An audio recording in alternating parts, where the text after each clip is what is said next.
A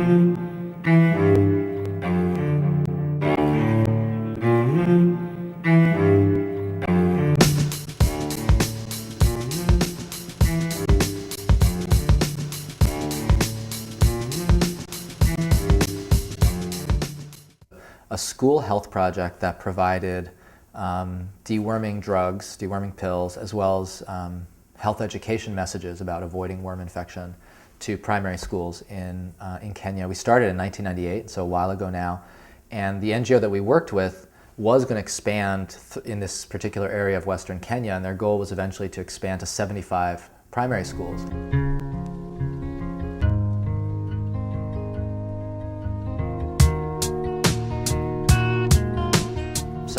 When the deworming drugs were introduced, we measured a bunch of different things. We measured the kids' health, which improved.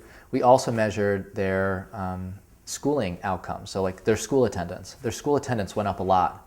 Overall absenteeism fell by a quarter by introducing these deworming drugs.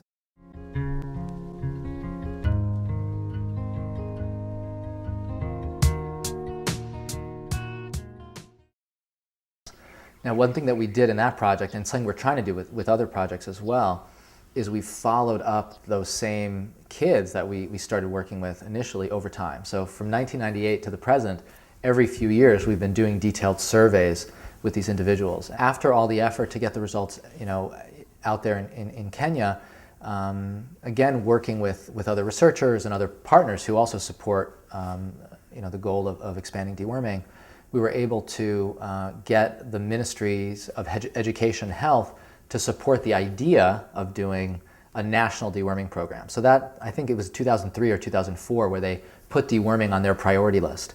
And then a few years later, they were able to raise the funds in 2009 to do an actual national deworming campaign, mass school-based deworming campaign in Kenya.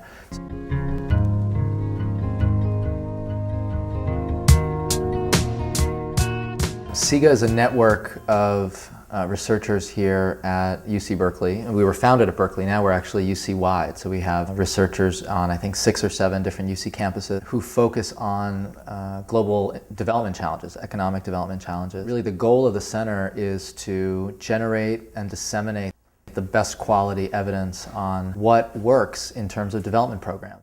NGOs have focused on issues A, B, C, and D, but almost all the time they do that without actually measuring the impact. So we're united by an interest in understanding what types of public policies will do the best job at alleviating poverty, improving agriculture, health, education.